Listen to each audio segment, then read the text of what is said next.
안녕하십니까? 예, 반갑습니다. 저는 중남미 지역본부장 김상순입니다.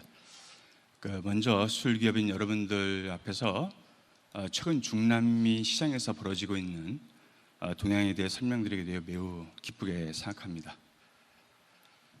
최근 중남미는 멕시코를 중심으로 크게 변하고 있습니다. 특히 트럼프 당선으로 인해서 미국, 멕시코, 캐나다 간 USMCA 재협상 이슈가 부각되고 있고, 미국의 중국 견제로 인해 글로벌 공급망 재편이 가속화되고 있어서 트럼프 2.0과 글로벌 공급망 재편의 시대, 격변하는 중남미를 주제로 발표를 준비했습니다.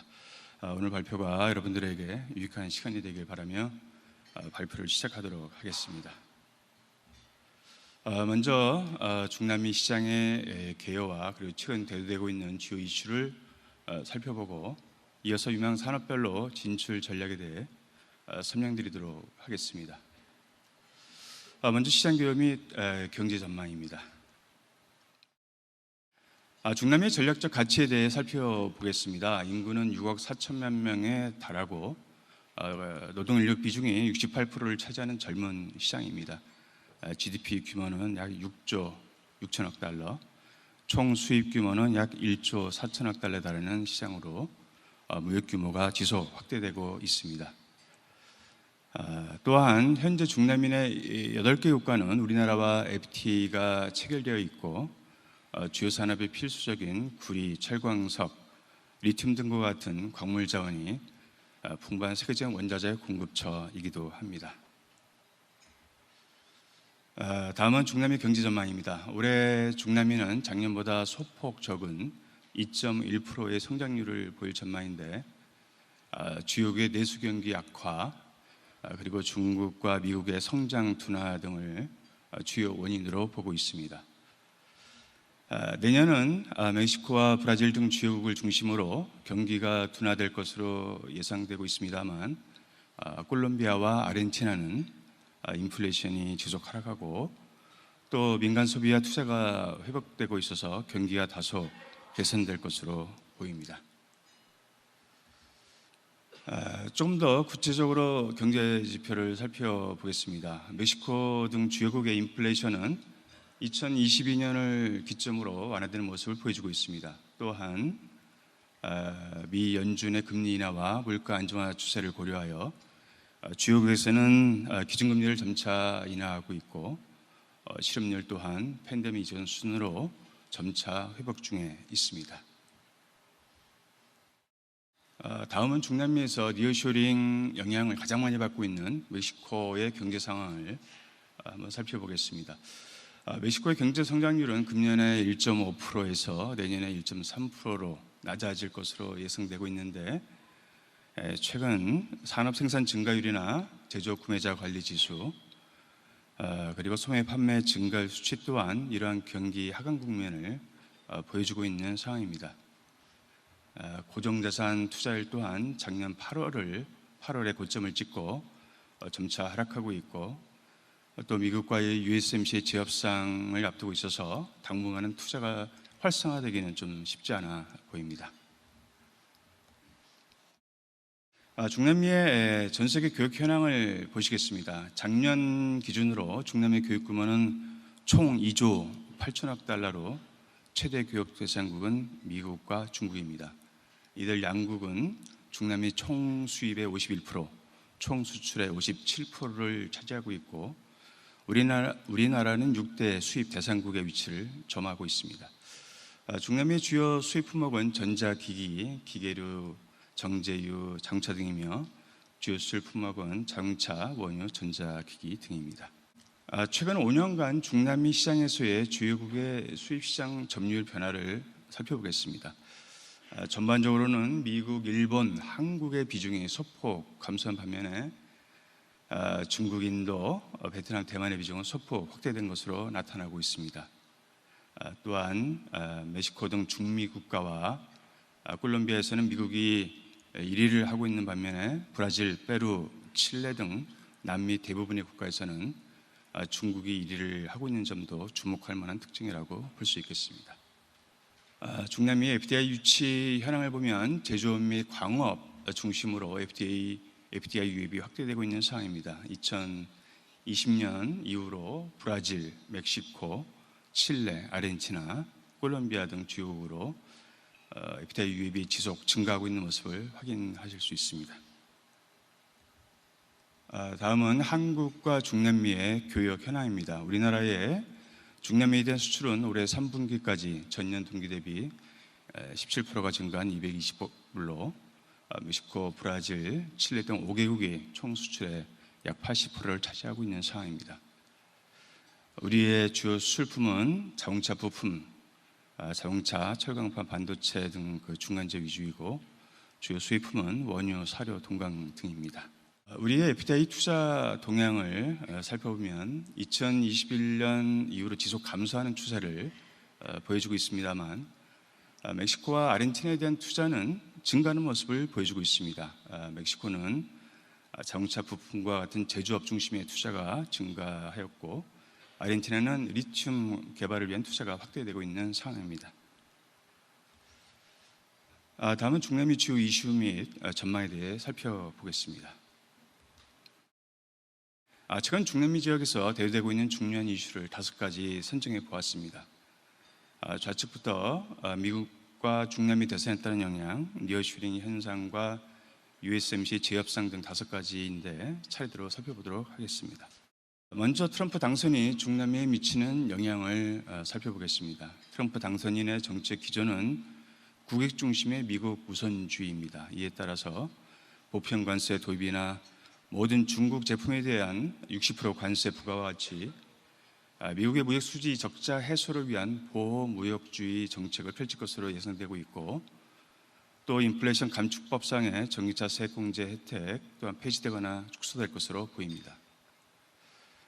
특히 멕시코와 중미 국가들의 경제는 미국으로의 수출과 그리고 미국에 거주하는 자국민의 송금에 크게 의존하는 만큼 트럼프의 정책에 미치는 영향이 매우 크다고 할 수 있겠습니다.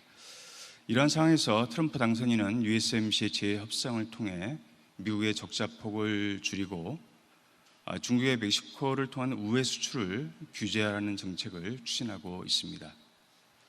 아울러 불법 이민자의 유입을 억제하고 마약 밀매를 근절하기 위해서 미국의 최대 교역국인 멕시코와 캐나다산 수입품 전체에 25%의 관세를 부과하겠다는 계획을 예고하고 있는 상황입니다. 중남미는 올해 총 6개 국가에서 대통령 선거가 있었습니다. 멕시코, 도미니카 공화국, 베네수엘라 등 4개국은 좌파 후보들이, 파나마, 엘살바도르는 우파 후보들이 각각 승리한 바 있는데요. 중남미 전체적으로는 여전히 핑크 타이드 물결이 대세를 이루고 있습니다. 중남미에서 주목을 받고 있는 멕시코와 아르헨티나 신정부의 정책 방향에 대해 살펴보도록 하겠습니다. 멕시코의 클라우디아 셰인바움 신정부의 주요 정책으로는 국가의 치안, 교육, 복지를 강화하고 니어쇼링 촉진과 인프라 현대화, 청정 에너지로의 전환 촉진 등을 예로 들 수 있겠습니다. 아울러 지난해 12월 출범한 아르헨티나의 하비에르 밀레이 정부는 경제 위기를 극복하기 위해 대규모 외국인 투자 촉진법 시행과 수입 및 외환 규제 완화를 추진 중에 있습니다. 그 결과 올해 9개월 연속 재정 흑자를 기록하고 있고 올해 마이너스 성장해서 내년도에 5% 성장할 것으로 예상되고 있습니다. 다음은 니어쇼링 현상과 USMC 재협상 동향에 대해 살펴보겠습니다. 많은 분들이 아시다시피 미국 중심의 니어쇼링 현상의 최대 수혜국은 멕시코입니다. 작년 기준으로 미국의 전체 수입액 중 멕시코의 비중은 약 15%로 중국을 제치고 1위를 차지하였고 올해는 더욱 격차를 벌이고 있는 상황입니다. 니어쇼링 수혜를 입고 있는 멕시코의 FDI 유치 현황입니다. 금년 상반기 기준으로 주요 유치 분야는 제조업으로 54%를 차지하고 있고 금융, 광업 순으로 투자가 유입되고 있습니다. 주요 투자국으로는 미국이 44%로 1위를 차지하고 있고 독일, 일본, 카나다 순으로 투자를 많이 하고 있습니다. 금년에 멕시코 FDI 유입액이 2015년 이후 최대치를 기록할 것으로 예상되고 있습니다만 물, 전기와 같은 인프라 부족이나 인건비 상승, 그리고 내년부터 본격 검토할 예정인 USMCA 재협상 등과 같은 불확실성 또한 극복해야 할 과제라 할 수 있겠습니다. 최근 멕시코와 중국 간의 무역 및 투자 동향을 한번 보겠습니다. 미국이 중국을 대상으로 관세를 부과하기 시작한 2018년 이후 중국과 홍콩에 멕시코에 대한 투자는 지속 증가하고 있습니다. 특히 금년 상반기 투자액이 4억 7천만 불로 작년 연간 투자액을 이미 추월한 상황입니다. 또한 멕시코 시장에서 중국 수입 비중은 지난 20년간 지속 증가해서 약 19%에 달하고 있고, 멕시코에 투자 진출한 중국 기업도 과거 도소매업 위주에서 제조업으로 양상이 바뀌고 있는 상황입니다. 2020년 USMCA 발효 이후에 미국과 멕시코 간의 무역 규모는 지속 확대되고 있습니다. 작년 기준으로 무역 규모는 8천억 달러에 달하고 있고, 미국의 적자 규모도 1,600억 달러로 지속 확대되고 있는 상황입니다. 이러한 상황에서 미국은 USMCA 재협상을 두 가지 관점에서 바라보고 있는데, 하나는 미국의 무역 적자 개선을 위한 방안으로 수입관세 부과나 원산지 규정을 강화할 가능성입니다. 또 하나는 중국 기업이 멕시코 투자 진출을 통한 미국으로의 무관세 우회 수출을 방지하기 위해 멕시코에 투자한 중국 기업 제품에 대한 제재 가능성입니다. 이와 관련해서 트럼프 당선인은 멕시코 내 중국 기업 생산 자동차에 대해서 100에서 200% 관세 부과를 언급한 바 있습니다. 멕시코 정부는 최근 트럼프 당선인의 25% 관세 부과 계획에 대해 적극적인 대응을 하고 있습니다만, 마약과 불법 이민에 대한 협상이 구체화될 때까지는 불확실성이 증대될 것으로 보입니다. 다음 이슈는 중남미 치안 상황 악화가 경제에 미치는 파급 효과입니다. 중남미는 치안 불안이 고질적인 지역으로 금년에도 여러 가지 사건 사고가 발생하고 있습니다. 특히 멕시코와 베네수엘라는 대선 과정에서 살인 및 폭력 사태가 발생하였고, 하이티, 에콰도르 등은 마약갱단 등 폭력 조직으로 인해서 국가적인 비상사태가 지속되고 있는 상황입니다. 이러한 각종 범죄와 폭력으로 인해서 발생하는 경제적 비용은 중미 국가에서 GDP의 약 10%에 달하고 있고, 치안 불안이 소비와 투자를 감소시키고 관광 산업 위축으로 경제에 악영향을 미치는 것으로 조사되고 있습니다. 이에 중남미 주요국들은 치안 문제를 해결하기 위해 다양한 정책을 시행하고 있습니다. 멕시코의 쉐인바움 신정부는 새로운 치안 전략으로 마약 문제를 해결하기 위해 미국과의 협력 강화를 추진하고 있습니다. 칠레, 페루, 에콰도르 정부 또한 마약 조직 소탕 등 치안 확보를 위해 장비 현대화 등 경찰력 강화에 예산 투자를 확대하고 있습니다. 다음 이슈는 기후변화에 따른 주요국의 신재생 에너지 정책 변화입니다. 중남미 지역은 기후변화와 관련한 자연재해에 취약한 편인데, 예를 들어 보면 파나마의 경우 최근까지 강수량 부족으로 운하 이용에 큰 어려움을 겪은 바 있습니다. 알로아 에콰도르는 가뭄 등으로 수력발전소 가동률이 크게 하락해서 전력난으로 인한 혼란이 지속되고 있고, 페루와 브라질 또한 홍수 등 기후변화에 취약한 상황입니다.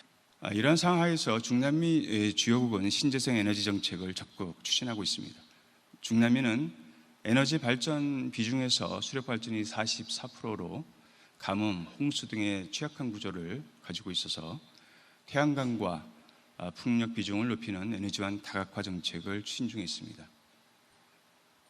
멕시코 신정부는 재생에너지 비중을 올해 24%에서 2030년까지 45%로 높이기 위해 60억에서 90억 달러에 달하는 대규모 민간 투자 유치를 계획하고 있습니다.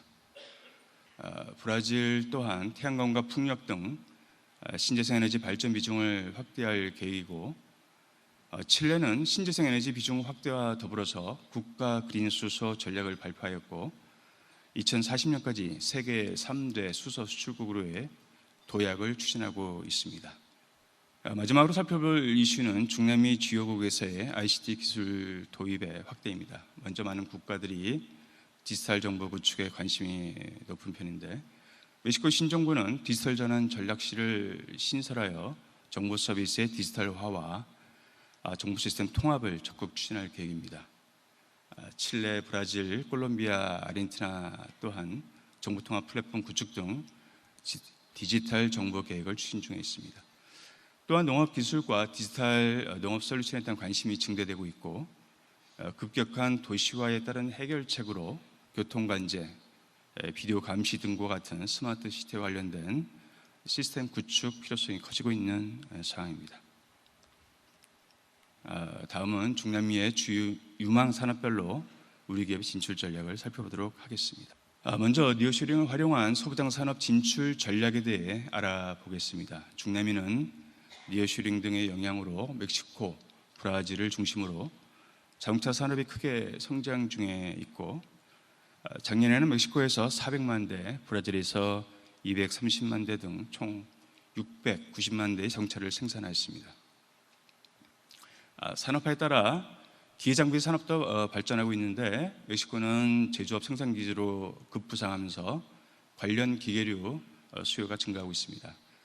자동차 산업과 관련된 주요 이슈로는 앞에서 설명드린 바와 같이 내년에 USMCA 재검토를 하면서 미국의 유리한 방향으로 역내가치 비중의 요건이 변화될 것으로 보고 있습니다. 또한 인플레이션 감축법에 의한 전기차 세액공제 제도가 폐지되거나 축소될 경우 멕시코에 투자한 관련 산업에 악영향을 줄 것으로 보입니다.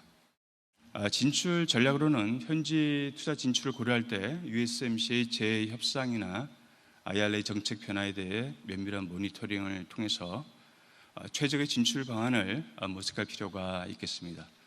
아울러 중남미 현지에서 개최되는 자동차 및 기계류 전문 전시회와 상담의 사업을 활용해서 글로벌 OEM이나 티어 1, 2와 같은 신규 거래처를 적극 발굴하는 방법도 좋다고 생각합니다.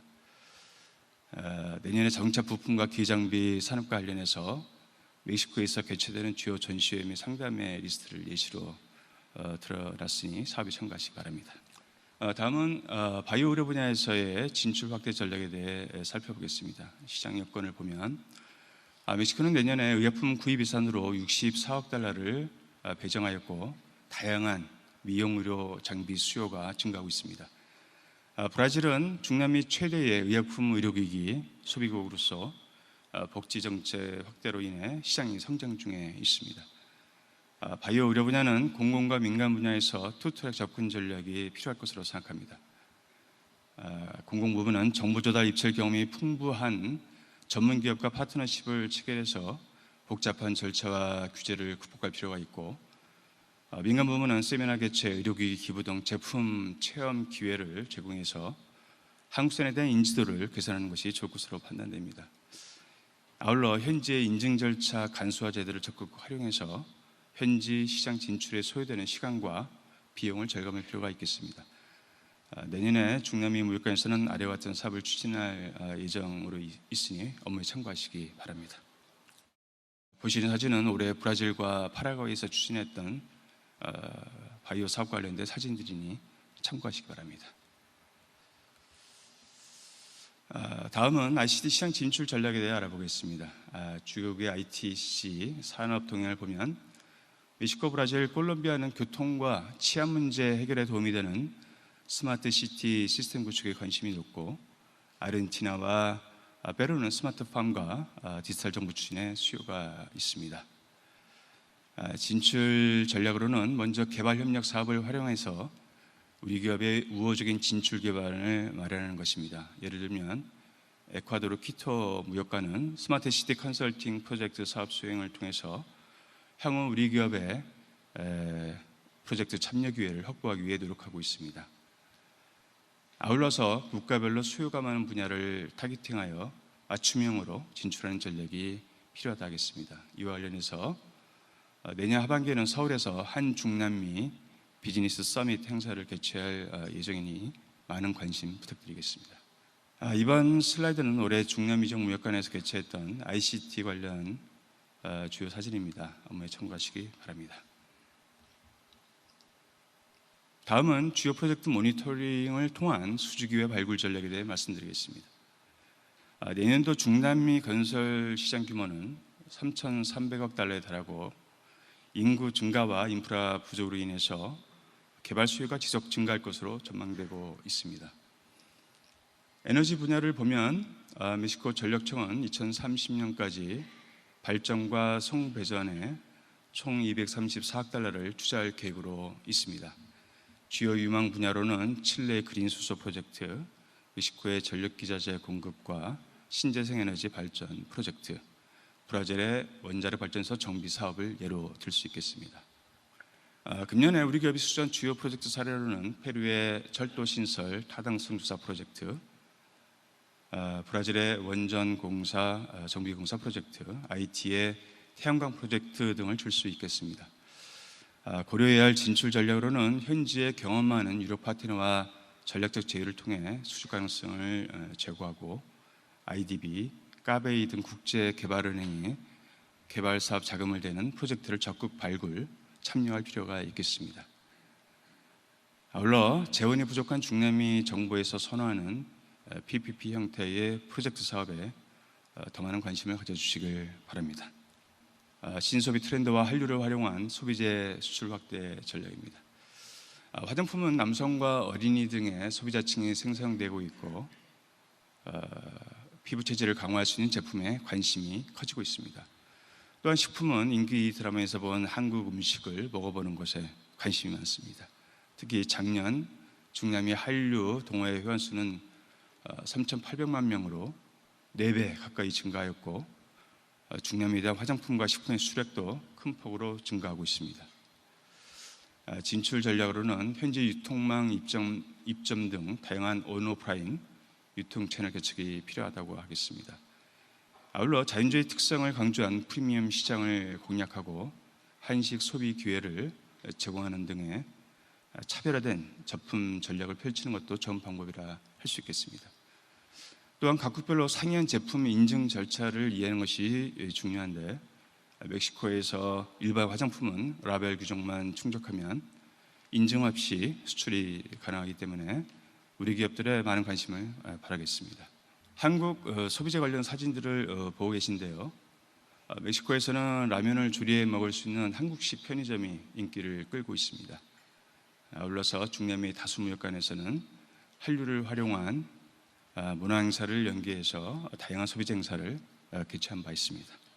다음은 방산보험 물자 수요 확대에 대한 대응 전략입니다. 앞서 말씀드렸듯이 중남미는 불법 마약 카르텔부터 주변국가의 영토 분쟁까지 고질적인 치안 불안 문제를 안고 있습니다. 이에 따라서 중남미 지역들은 치안과 방산 분야에서 CCTV, 드론, 경찰 장비부터 다목적함, 호위함, 장갑차 등까지 다양한 품목에 관심을 보이고 있습니다. 이러한 시장에 효과적으로 진출하기 위해서는 먼저 민간군 상시 협의체를 통해 유망 프로젝트를 발굴, 수주 전략을 모색을 하고 패동 일부 국가에서는 G2G 계약 방식을 적극 활용하는 방안이 좋겠습니다. 아울러 주요 전시회 참가를 통한 네트워킹과 사업 기회를 발굴하고 현지의 우수 공급업체와 협력을 추진해서 각종 정보와 동향을 파악하는 것이 중요하다 하겠습니다. 올해 우리 기업은 페루에서 육군 장갑차 공급 프로젝트와 해군 함선 검조와 같은 방산 프로젝트를 성공적으로 수주한 바 있습니다. 마지막 진출 전략으로 중남미 주요 경제 공동체를 활용하는 방법을 말씀드리겠습니다. 중남미에는 역내 관세 철폐를 지향하는 4개의 대표적인 경제 공동체들이 있습니다. 이 중 태평양 동맹과 남미 공동시장은 각각 GDP 규모가 약 3조 달러에 달하는 거대 시장입니다. 먼저 태평양 동맹과 중미 공동시장은 모든 회원국이 미국과 캐나다와 FTA가 체결되어 있기 때문에 니어쇼링을 활용해서 북미 시장으로 진출하는 거점으로 활용할 수 있겠습니다. 남미 공동시장은 회원국 중에 세금, 인건비 등 생산 여건을 고려해서 최적지를 선정하고 난 뒤에 역내 타국 시장으로 공급을 추진할 수 있겠습니다. 아울러 역내 인증 간소화 제도를 활용해서 화장품이나 의약품, 의료기기 등의 수출을 확대하는 전략을 추진하는 방안이 있겠습니다. 다음 시장진 주의만 품목 및 서비스에 대한 내용은 자료로 대신하도록 하겠습니다. 지금까지 주요 이슈와 진출 전략에 대해 설명을 드렸습니다만 내년은 그 불확실성이 그 어느 때보다도 높은 시기가 아닌가 싶습니다. 그 USMCA 재협상과 트럼프 당선자의 그 멕시코에 대한 관세 부과 위협 등 불확실한 상황 속에 놓여 있습니다만 관세 부과 문제는 마약 및 불법 이민 문제 해결을 위한 압박 수단으로 활용하고 있고 또 멕시코 정부에서 현재 적극적으로 대응하고 있는 만큼 너무 걱정할 필요가 없다고 말씀드리고 싶습니다. 지금까지 경청해 주셔서 감사합니다.